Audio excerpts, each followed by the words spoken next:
الظالمین فکان لہذا ہے عاقبتہما ان دونوں کا انجام انہما کی بے شک وہ دونوں فی النار آگ میں ہوں گے خالدین ہمیشہ رہیں گے فیہا اس میں وذالک اور یہ جزاء الظالمین بدلہ ہے ظالموں کا.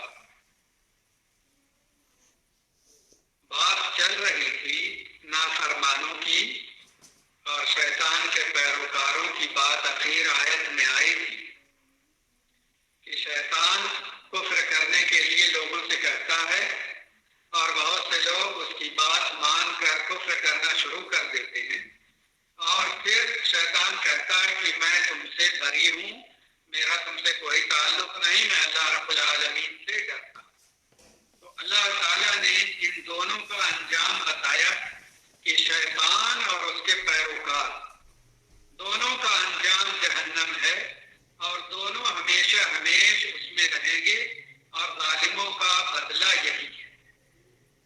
جو لوگ شیطان کے پیروکار ہیں وہ اس کی پیروی کر کے اس کی بات مان کے اسی جیسے ہو گئے، جس کی وجہ سے جو انجام شیطان کا ہوگا وہی اس کے ماننے والوں کا بھی ہوگا. عام طور سے یہ ہوگا کہ بہت سے پیروکار کہیں گے کہ جو ہمارے پیشوا ہیں ان کو اے اللہ ڈبل عذاب دے کہ ان لوگوں نے ہمیں گمراہ کیا. تو ان کے جو پیشوا ہوں گے چاہے شیطان ہو یا ان کے سردار ہو وہ کہیں گے کہ ہم نے تم سے ایک بات کہی تھی تم نے مان لی، کیوں نہیں تم انکار کریں گے؟ تو وہ تعلق ختم کریں گے اور کہیں گے کہ ہم نے تم پر زبردستی نہیں کی تھی. اور یہ ان کی آپس کی باتیں ہوں گی، یہ کچھ کہیں گے وہ کچھ کہیں گے. اللہ کی طرف سے حکم ہوگا کہ دونوں کو سخت عذاب میں مبتلا کریں. اس لیے شیطان اور کفر کے آبان و انصار جتنے ہیں ان کے ماننے والے جو ہیں سب کے سب جہنم میں جائیں گے اور سب کو اللہ رب العالمین سخت عذاب میں مبتلا کرے گا. پھر وہ کہیں گے اگر کہ ہم تو ان کی بات مانے، ہم اصل میں کفر نہیں کرنا چاہتے تھے، تو ان سے کہا جائے گا کہ کیا تمہیں سمجھ اور عقل نہیں عطا ہوئی تھی؟ کیوں تم نے ان کی بات سنی اور مانی اور آنکھ بند کر کے ان کے پیچھے چلے؟ تو حقیقت یہی ہے کہ کسی انسان کو کسی کے پیچھے چلنے سے پہلے یہ بات دیکھنی چاہیے کہ اس کی باتیں درست ہیں یا نہیں. اگر وہ اس کے انجام کے لیے خیر اور بھلائی کا باعث ہیں تو وہ اسے اختیار کرے، اور اگر اس میں اس کا خسارہ ہے اور اللہ کی ناراضگی ہے تو وہ اسے ترک کرتے چاہے وہ کوئی بھی ہو. یہی وجہ ہے کہ اللہ تعالیٰ نے والدین کی بات سننے اور ماننے کا حکم دیا، لیکن کہا کہ جب وہ تمہیں شرک و کفر کرنے کے لیے کہیں تو تم ان کی بات مت مانو. وَإِن جَاهَدَاكَ عَلَىٰ أَن تُشْرِكَ بِي مَا لَيْسَ لَكَ بِهِ عِلْمٌ فَلَا تُطِعْهُمَا. والدین اگر تمہیں شرک کرنے کا حکم دیں تو تم ان کی بات مت مانو. تو والدین سے بڑھ کر اس دنیا میں اور کون ہے لوگوں کے لیے یا ہمارے لیے؟ لیکن اللہ نے کہا ان کی بھی بات مت مانو. تو جو بھی پیشوا ہیں سردار ہیں ان کی باتیں ہمیں آنکھ بند کر کے ماننے کی ضرورت نہیں، بلکہ آنکھ کھول کر سنا جائے، دیکھا جائے. اگر باتیں اللہ اور رسول کی ہیں اور اس میں دنیا اور آخرت کا فائدہ ہے تو اسے تسلیم کیا جائے، مانا جائے، اس پر عمل کیا جائے، اور اگر اس میں اللہ کی ناراضگی ہے تو اسے ترک کر دیا جائے. یا ایھا الذین آمنوا اتقوا اللہ ولتنظر نفس ما قدمت لغد واتقوا اللہ ان اللہ خبیر بما تعملون.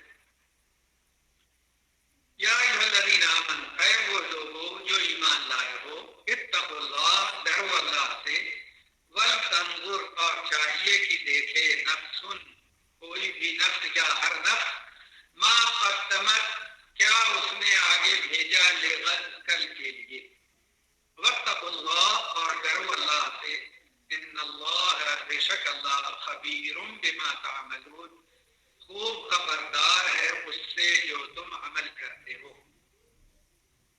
اب اللہ تعالیٰ نے مومنوں کو نصیحت کی اور کہا کہ مومنوں تمہاری زندگی تقویٰ کی زندگی ہونی چاہیے, اللہ سے ڈرنے کی زندگی ہونی چاہیے.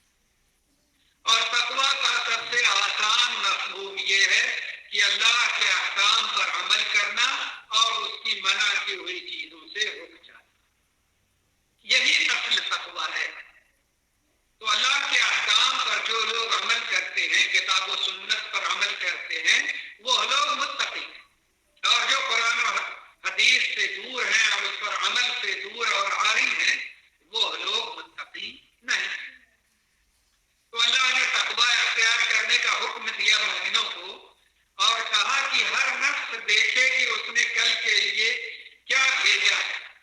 کل سے مراد یا تو قیامت کا دن ہے یا آخرت کی زندگی. علماء کہتے ہیں کہ اس کا مطلب دنیا کی زندگی آج ہے اور آخرت کی زندگی کل ہے. کل کہہ کر کے یہ بتانا مقصود ہے کہ آخرت بالکل قریب ہے اور دنیا کی زندگی فانی ہے, جلد ہی ختم ہو جائے گی. یہاں کے لیے بقا اور دوام نہیں, بقا اور دوام آخرت کے لیے ہے. تو کل کا یہ لفظ آخرت اور قیامت کی قربت کی طرف نشاندہی کرتا ہے. کہا ہر نفس دیکھے, اس میں یہ تعلیم ہے کہ ہر انسان کو اپنا محاسبہ کرنا چاہیے. اس سے پہلے کہ ہمارا حساب ہو اللہ کے پاس, ہمیں اپنا حساب لینا چاہیے, اپنا محاسبہ کرنا چاہیے. روزانہ ہمیں اپنے اعمال کا جائزہ لینا چاہیے کہ ہم نے کیا کیا جس سے اللہ راضی ہو اور کون سے کام کیے اس کی ناراضگی کے جس سے ہمیں بچنا ضروری ہے. روزانہ ہم محاسبہ کریں تو اللہ نے انسان کو اتنی سمجھ اور عقل ضرور دے دی ہے کہ اسے پتہ چل جائے گا کہ اس کی نیکیاں زیادہ ہو رہی ہیں یا بدیاں یا برائیاں اس کی بڑھی ہوئی ہیں. تو اگر محاسبہ کرے گا انسان اور اللہ سے ڈرے گا تو ایسی صورت میں وہ برائیوں سے, نافرمانیوں سے, کجرویوں سے بچے گا اور خیر اور بھلائی اور اللہ کی اطاعت میں آگے بڑھے گا انشاءاللہ. اس لیے تقویٰ بھی ضروری ہے اور اس کے ساتھ محاسبہ نفس بھی ضروری ہے تاکہ ایک انسان ہمیشہ سیدھے راستے پر رہے اور دوسروں کے بہکاوے میں آ کر اپنے رب سے دور نہ ہونے پائے. اللہ تعالیٰ نے کہا پھر واتقوا اللہ, اللہ سے ڈرو, بے شک اللہ خوب جانتا ہے, خبر رکھتا ہے جو تم عمل کرو. دوبارہ ڈرنے کا حکم دیا تاکہ تاکیدی بات مسلمانوں کو معلوم ہو جائے کہ تقویٰ ہر مسلمان کی زندگی میں ہونا چاہیے اور جو اللہ سے نہیں ڈرتے ان کی زندگی ایمانی نہیں. کافر و مشرک ہیں جو بے خوف و خطر ہر طرح کے اعمال کرتے ہیں, لیکن مومن ہمیشہ اپنے کاموں سے پہلے سوچتے ہیں کہ یہ میرے رب کی رضامندی کے ہیں یا اس کی ناراضگی کے ہیں, کیونکہ انہیں معلوم ہے کہ اللہ کو ہر بات کا علم ہے, اس سے کوئی چیز مخفی نہیں ہے. وَلَا تَكُونُوا كَالَّذِينَ نَسُوا اللَّهَ فَأَنسَاهُمْ أَنفُسَهُمْ أُولَئِكَ هُمُ الْفَاسِقُونَ. وَلَا تَكُونُوا, اور تم نہ ہو جاؤ, كَالَّذِينَ, ان لوگوں کی مانند جنہوں نے نسوا اللہ, بھلا دیا اللہ کو, فَأَنسَاهُمْ أَنفُسَهُمْ, تو اللہ نے بھلوا دیا انہیں ان کا نفس. اولئک هم الفاسقون, وہ وہی ہیں فاسق لوگ. اللہ تعالیٰ نے اس میں نصیحت کی ہے مومنوں کو کہ تم لوگ ان کافر و مشرک اور منافق جیسے مت بننا جنہوں نے اللہ کو بھلا دیا. تو اللہ تعالیٰ نے انہیں ان کے نفس سے غافل کر دیا. کیا مطلب اس کا؟ اس کا مطلب یہ ہوا کہ جب یہ لوگ اللہ کو بھول گئے, اللہ کے احکام سے غافل ہو گئے, تو اللہ تعالیٰ نے اپنے سے, اپنے احکام سے, اپنی جنت سے, اپنی رضامندی شریعت پر عمل کرنے سے اور شریعت کے مطابق زندگی گزارنے سے ان کو غافل کر دیا، انہیں دور کر دیا. انہیں یہ خیال ہی نہیں کہ میں دور ہو کر کے اپنا نقصان کر رہا ہوں.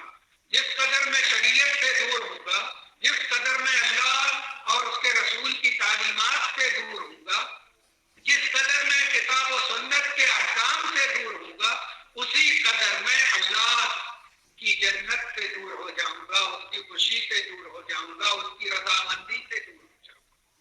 یہ بات ہم لوگوں نے بھلا دی، جس کی وجہ سے اللہ تعالی نے ہم لوگوں کو دور کر دیا. اس میں تعلیم ہے مومنوں کو، خاص طور سے ان لوگوں کو جو لوگ احکام شریعت سے، دین سے غافل ہیں.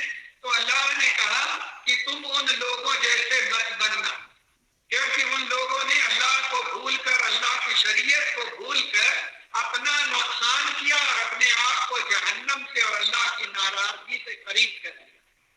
تو تم لوگ ان کی طرح نہ بننا، ورنہ تم بھی اللہ سے دور ہو جاؤ گے اور اللہ کی جنت اور رحمت سے دور ہو جاؤ گے. تو یہاں پر جو بھلانا ہے وہ شریعت اور اس کے احکام پر عمل نہ کرنا ہے، کہ اللہ تعالیٰ نے ان کو اس سے غافل کر دیا اور نتیجتاً اللہ نے اپنی رحمت سے اور جنت سے دور کر دیا ہے. تو اللہ تعالیٰ نے کہا یہ فاسق اور نافرمان لوگ ہیں کہ جو لوگ اپنا فائدہ بھی نہیں سمجھتے کہ توحید اختیار کرنے میں اپنا فائدہ ہے، سنت پر چلنے میں اپنا فائدہ ہے، کتاب و سنت پر عمل کرنے میں اپنا فائدہ ہے. ان ساری چیزوں پر اور شریعت پر اور دین پر اور اسلام پر اور اس کے ماننے پر اور اس کے مطابق زندگی گزارنے میں ہمارا فائدہ ہے. اگر ہم اس بات کو نہ سمجھیں تو اللہ نے کہا یہ فاسق اور نافرمان. لا يستوي أصحاب النار وأصحاب الجنة أصحاب الجنة هم الفائزون. نہیں برابر ہو سکتے جہنم والے اور جنت والے. جنت والے وہی کامیاب ہونے والے ہیں. بھلا برابر کیسے ہو؟ جو اللہ کی عبادت کرتا ہے اور جو اللہ کی عبادت سے تکبر کرتا ہے، جو اللہ کو ایک مانتا ہے اور جو شرک کرتا ہے، جو اسلام پر چلتا ہے اور جو کفر پر چلتا ہے، سب برابر کیسے ہو جائے؟ یہ ممکن نہیں. تو اللہ نے کہا جنتی اور جہنمی برابر نہیں ہو سکتے. اہل جنت کے لیے اللہ کی خوشنودی، اللہ کی نعمتیں، راحت و آرام، وہ ساری چیزیں ہیں جس کی ایک مسلم کو، ایک دیندار کو، ایک مومن کو طلب ہو. اور جہنم اللہ کی ناراضگی اور اللہ کے عذاب کی جگہ، وہاں مشکلات ہیں، وہاں تکلیفیں ہیں، وہاں چیخ اور چلاہٹ ہے، وہاں اللہ کا سخت عذاب ہے، وہاں اللہ کی ناراضگی ہے، وہاں بدبختی ہے، وہاں شر و فساد ہے، وہاں شیطان کی دوستی اور ساتھ ہے. نہ یہ ساتھ دے گا نہ وہ ساتھ دے گا، وہاں شر ہی شر ہے اور برائی ہی برائی ہے.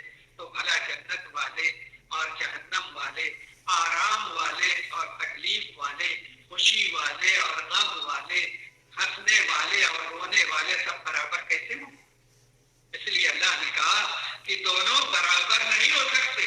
جنتی ہی کامیاب ہیں کیونکہ ان کو ہر وہ چیز حاصل ہے جو وہ چاہیں گے، بلکہ وہ نعمتیں اللہ نے وہاں رکھی ہیں جس کو نہ آنکھوں نے دیکھا ہے، نہ کانوں نے سنا ہے، نہ دل میں کبھی اس کا خیال گزرا ہے. لو انزلنا هذا القرآن على جبل لرأيته خاشعا متصدعا من خشية الله وتلك الأمثال نضربها للناس لعلهم يتفكرون. لو انزلنا، اگر ہم نازل کرتے هذا القرآن، اس قرآن کو، على جبل، کسی پہاڑ پر، لرأيته، تو البتہ آپ دیکھتے اسے، خاشعا، جھکنے والا، متصدعا، ہٹنے والا، من خشیت اللہ، اللہ کے خوف سے. وتلک الامثال، اور یہ مثالیں نضربها، ہم بیان کرتے ہیں انہیں، للناس، لوگوں کے لیے، لعلہم یتفکرون، تاکہ یہ غور و فکر کریں یا شاید یہ غور و فکر کریں. اللہ تعالیٰ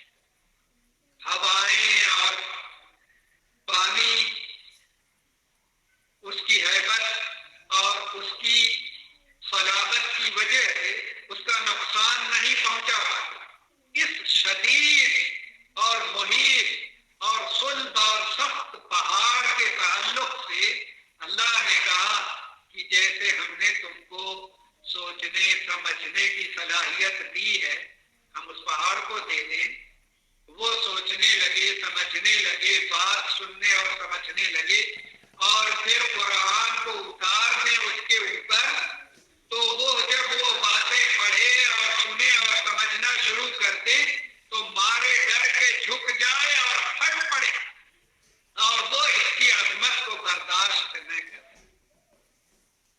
لیکن اے انسان، تو ایسا غافل ہے کہ تیرے اندر پہاڑوں کی صلابت اور قوت نہیں ہے، اس کے باوجود کہ وہ تو ضعیف اور کمزور ہے، قرآن کی عظمت کو نہیں سمجھ پاتا اور اس کی قدر کو نہیں جانتا، اس کے احکامات پڑھتا ہے اور منہ پھیرتا ہے، اس کی باتیں سنتا ہے اور غافل رہتا ہے، اللہ کے احکامات سنتا ہے اور اس کے آگے نہیں جھکتا۔ یہ تو تمہارے ذوق اور کمزوری کی بنا پر ہے کہ تم ایسا کرتے ہو، جبکہ تم کو سمجھدار عقل مند ہم نے بنا دیا۔ اگر ہم پہاڑ پر بھی اس قرآن کو اتارتے اور اسے سمجھ بوجھ دے دیتے تو اس کا حال یہ ہوتا کہ وہ برداشت نہ کر پاتا، وہ جھک جاتا اور پھٹ پڑتا۔ اس میں نصیحت کی جا رہی ہے حضرت انسان کو کہ خواب غفلت سے بیدار ہو، اپنے رب کی طرف توجہ کرو، اس کی خالص عبادت کرو، اس کو ایک مانو، اس کی عظمت اور قدرت کو سمجھو، اور اپنی کمزوری اور اللہ کے سامنے اپنے خوف کا اظہار کرو، اور آخرت کے انجام کی فکر کرو۔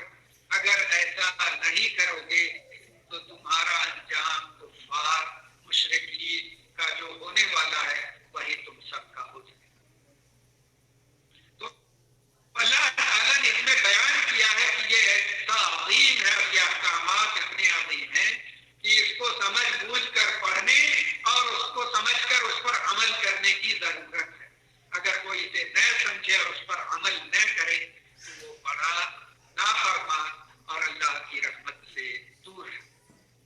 تو اللہ تعالیٰ نے یہ مثال بیان کر کے لوگوں کو سمجھایا ہے تاکہ لوگ غور و فکر کریں اور سمجھنے کی کوشش کریں، عقل و ہوش اللہ نے دیا ہے تو اس سے فائدہ اٹھائیں، ان جانوروں کی طرح اور جمادات کی طرح نہ۔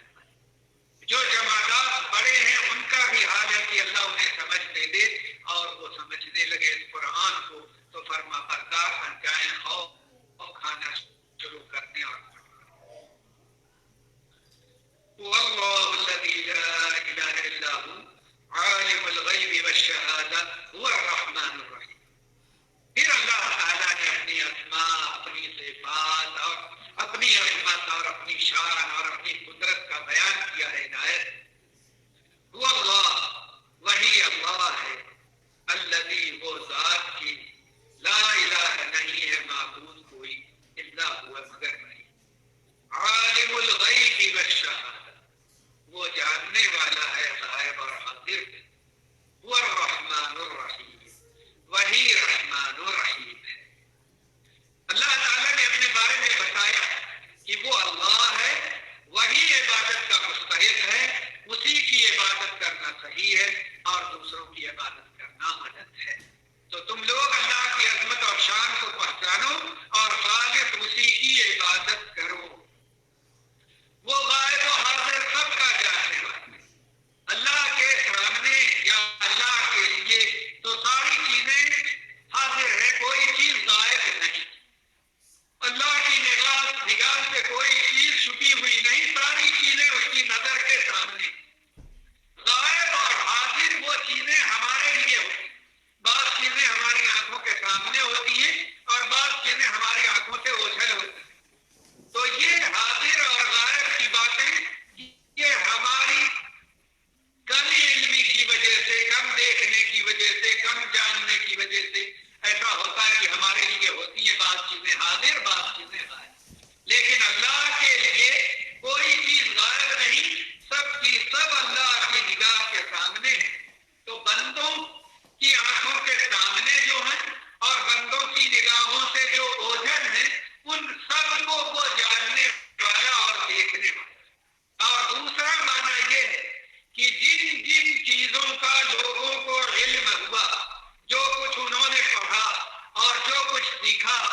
جو چیزیں ایجاد کی اور جو چیزیں ان کے سامنے آ رہی ہیں اور مسلسل نئی نئی معلومات ہو رہی ہیں، اللہ تعالیٰ ان سب کو جانتا ہے.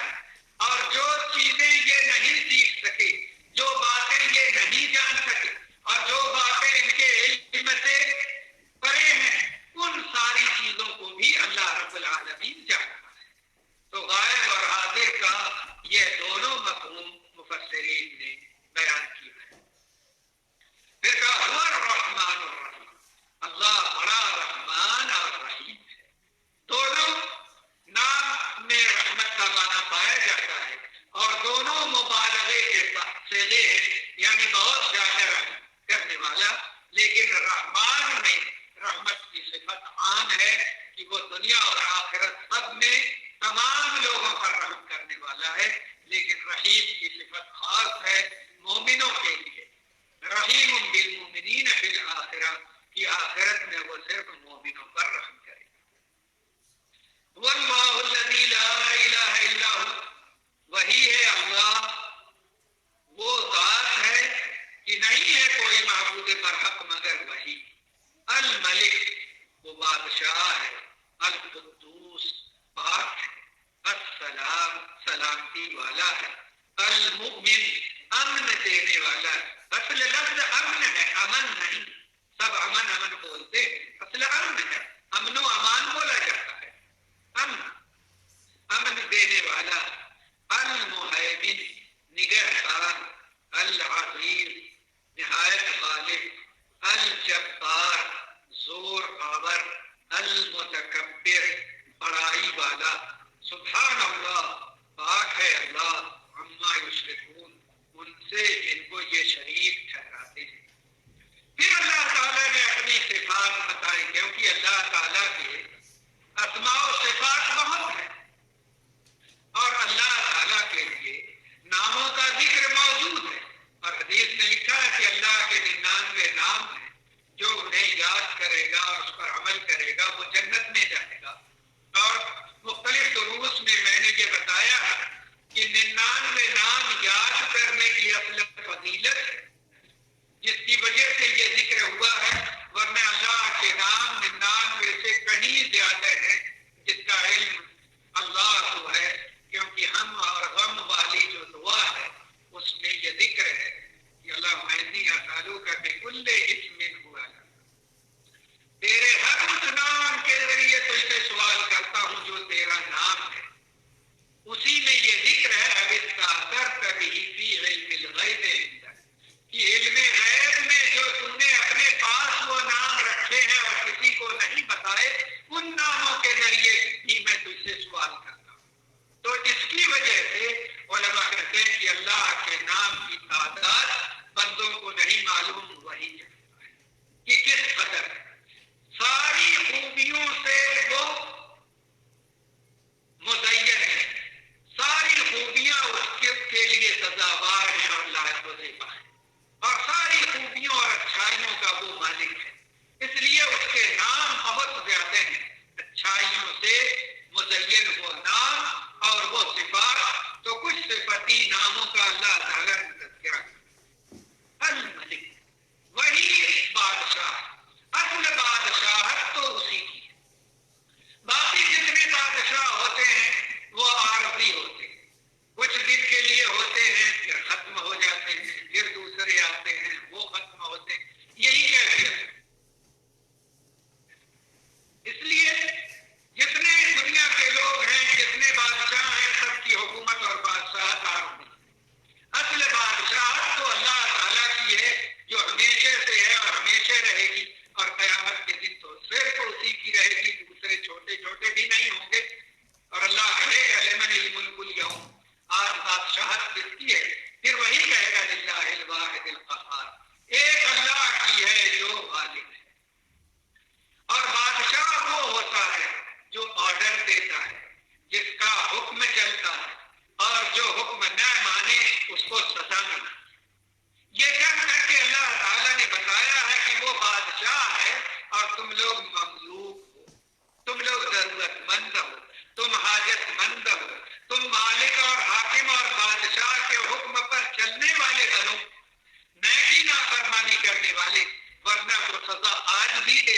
ہے اور ڈل بھی دے گا. اور کہا القدوس، وہ پاک ہے، بے عیب ہے، اس کے ہاں نقص نہیں، کوئی کمی نہیں، وہ سارے عیوب اور نقائص سے پاک ہے، ساری خوبیاں اس کے لیے ہیں. جب وہ ایسی صفات والا ہے تو حق رکھتا ہے کہ اس کی عبادت کی جائے اور اس کے آگے جھکا جائے. السلام، وہ سلامتی والا ہے، وہ سلامتی عطا کرتا ہے، وہ لوگوں کو شر اور فساد سے بچاتا ہے، وہ حادثات سے بچاتا ہے، وہ لوگوں کی حفاظت کرتا ہے، وہ لوگوں کو سلامت رکھتا ہے. تو وہ سلامتی والا، اس کی طرف سے سلامتی اترتی ہے، اس کی طرف سے خیر اور بھلائی آتی ہے.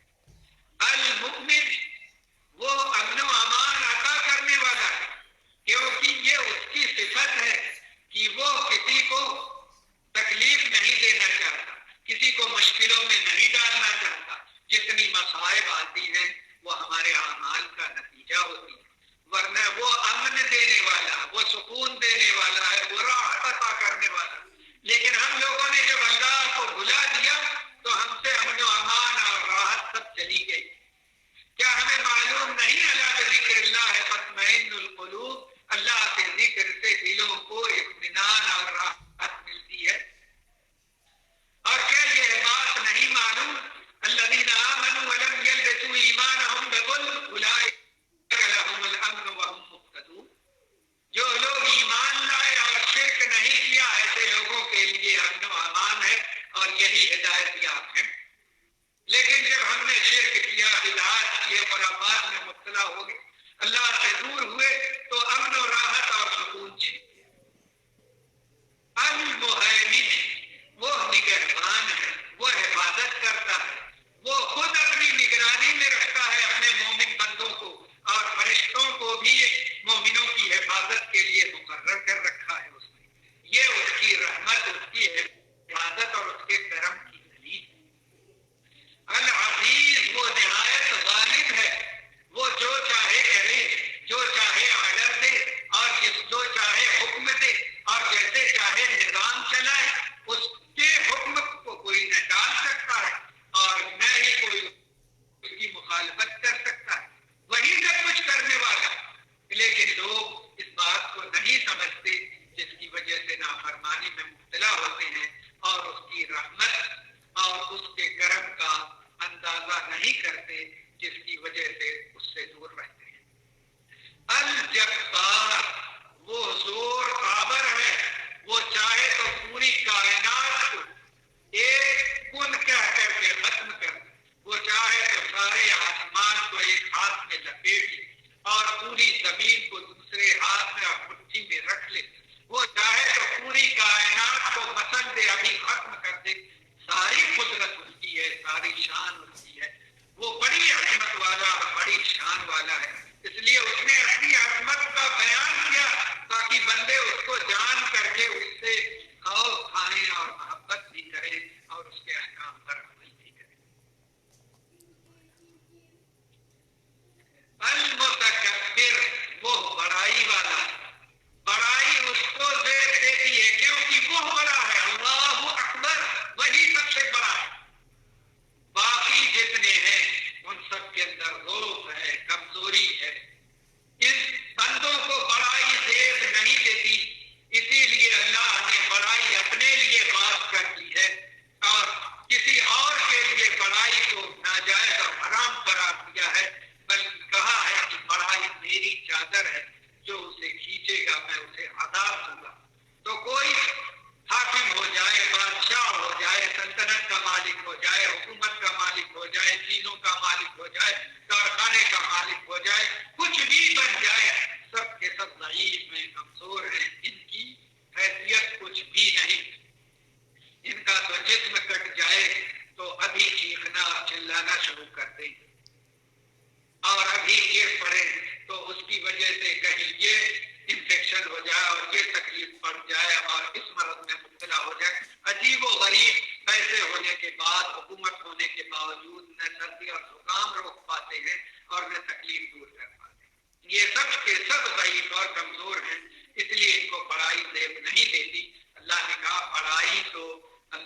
کے لیے ہے اور ہمیشہ اسی کے لیے رہے گی. حقیقت میں بڑائی اسی کو زیب دیتی ہے تو اسی کے لیے اس کو خاص کر. سبحان اللہ عما یشرکون، پاک ہے اللہ ان کے شریک ٹھہرانے سے. کہ اللہ پاک ہے، کسی طرح زیبا نہیں کسی انسان کو کہ وہ اللہ کے ساتھ کسی اور کی عبادت کرے، کسی اور سے ڈرے، کسی اور سے مانگے، کسی اور کے آگے جھکے اور کسی اور پر توکل کرے اور کسی اور سے امید لگائے. یہ ساری چیزیں اللہ رب العالمین کے ساتھ خاص ہونی چاہیے. واللہ الخالق البارئ المصور له الاسماء الحسنى يسبح له ما في السماوات والارض وهو العزيز الحكيم. وہی ہے اللہ پیدا کرنے والا، ایجاد کرنے والا، تصویر بنانے والا، مصور. لہ الاسماء الحسنى، اسی کے لیے اسماء حسنى ہیں، اچھے اچھے نام. یسبح له ما في السماوات والارض، باقی بیان کرتی ہے اس کی جو کچھ آسمانوں اور زمین میں ہے. وہ العزیز الحکیم، اور وہ بڑا غالب نہایت حکمت والا ہے. تو اللہ نے بتا دیا کہ ایجاد اسی نے کی ہے، ساری چیزیں پیدا وہی کرتا ہے، ساری مخلوقات کا مالک وہی ہے، خالق وہی ہے، اور وہی صورت گری کرتا ہے. اس کائنات کو اسی نے سجایا ہے. سارے انسانوں کی شکل و صورت ان کی ماں کے پیٹ میں اسی نے بنائی ہے. وہی سب کچھ بنانے والا ہے اور سارے حسن و جمال عطا کرنے والا ہے. اور اس کے لیے بہت سے اچھے نام ہیں، کچھ ہم جانتے ہیں اور کچھ ہم نہیں جانتے.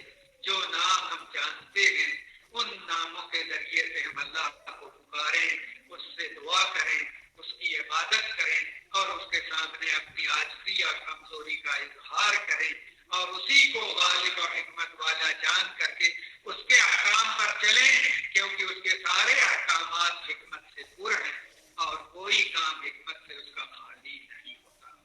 اللہ ہم سب کو دین کی سمجھ عطا کرے، رب کی محبت ہمارے دل میں ڈال دے اور سچی محبت کے ساتھ ہم اس کی سچی عبادت کرنے والے اور اس کے احکام پر چلنے والے بن جائیں.